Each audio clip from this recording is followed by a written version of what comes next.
आज विश्व जनसंख्या दिवस पर मैं सभी भारतवासियों को एक सत्य बताना चाहती हूँ कि यूनाइटेड नेशन ने एक फैक्ट या सूचना जारी की है कि 2060 के बाद भारत में आबादी घटनी आरंभ हो जाएगी।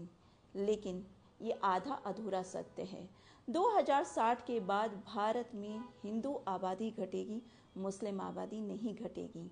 क्यों? क्योंकि हिंदुओं ने 2010 के बाद अपनी आबादी की वृद्धि खत्म कर दी है। वो नकारात्मक स्तर पर चल रहे हैं। वो इतने बच्चे पैदा नहीं कर रहे हैं कि अपनी ही जनसंख्या को रिप्लेस कर पाएं।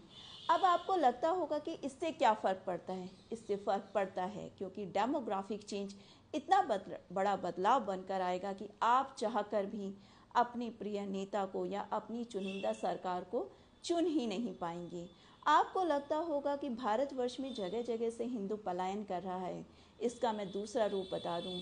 हिंदू पलायन इसलिए कर रहा है कि वो वहाँ से जनसंख्या में घटता है और जिस कारण से वो वहाँ से भाग जाता है।